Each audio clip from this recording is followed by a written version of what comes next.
ত্রাণের টাকা কেন ব্যাংকে রাখা হলো?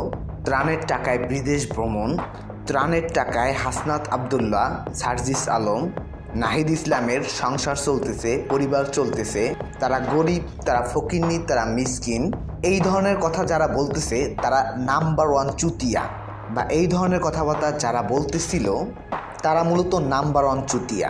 যারা এখন এত এত হিসাব রাখে, আপনি আমি আমরা যারা সাধারণ জনগণ আছি, সাধারণ মানুষ আছি, তারা একবার চিন্তা করে দেখেন, এরা তো আগে লুটপাট করে খেয়ে গেছে। তারা যে কি পরিমাণে লুটপাট করে খেয়ে গেছে এটার প্রমাণ মূলত মনে হয় আর দেওয়া লাগবে না, এটা মোটামুটি আমরা সবাই জানি। যার প্রমাণ দিতে গেলে আজকে দিনভর কথা বললেও হবে না শেষ।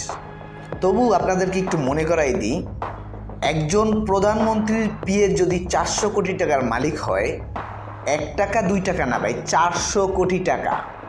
একজন সিটি মেয়রের আত্মীয় স্বজন ভাই ব্রাদার মিলে যদি 500-550 কোটি টাকার মতন মেরে দেয়, সেখানে ত্রাণের 11 বা সামথিং 12 কোটি টাকার মতন, সেই 12 কোটি টাকা নিয়ে এত নাচানাচি মাতামাতি কিসের? এর আগে একটু আমি আসি আদানি গ্রুপ নিয়ে। আদানির সাথে বাংলাদেশের বিদ্যুৎ চুক্তির কথা তো আমরা সবাই জানি। সেইখানে কি পরিমাণ দুর্নীতি হয়েছে, কিভাবে বাংলাদেশকে আদানির কাছে বিক্রি করে দিয়েছে, মানে আদানির হাতে তুলে দিয়েছে, তার একটা ছোট্ট প্রমাণ দেখাচ্ছি আপনাদেরকে।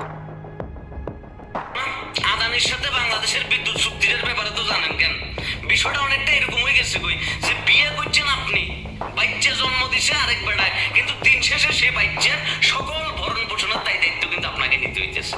এটা এমন একটা চুক্তি যে চুক্তিতে আপনি পুরো দেশকে গোপনে বেশি চুক্তির ভিতরে ঢুকে গেছেন, আবার চুক্তি থেকে আপনি যখন বাড়িতে যাবেন তখন উল্টা কি দোষ করছে আরেক বেড়ায়, কিন্তু কাবিনের টাকা সবকিছু জরিমানা দেওয়া লাগবে আপনার, আবার কম সম না, $12 বিলিয়ন। কারণ চুক্তিটাই মনে করেন যে এমন ভাবে করা হয়েছে যে ওখানে কোনো এক্সিট ক্লজ নাই, মানে সবকিছু সেই ঠিক করছে। এবং 25টা বছর মনে করেন যে আপনারা কি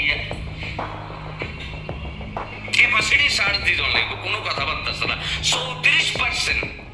চুক্তিতে বাংলাদেশের পক্ষে কোনো এক্সিট ক্লজ মানে বাতিল করার সুযোগ রাখা হয় না।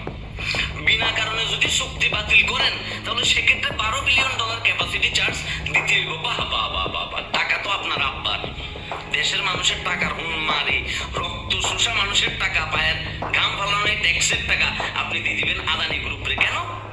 ওই যে চুক্তি করছেন আপনি গোপনে। এর বাইরে বিদ্যুৎ না কিনেও যদি 25 বছর ধরে 34% হারে বিল পরিশোধ করতে হবে, মানে আপনি বিদ্যুৎ কিনেন আর না কিনেন, কিন্তু 25 বছর আপনাকে 34% হারে কি করতে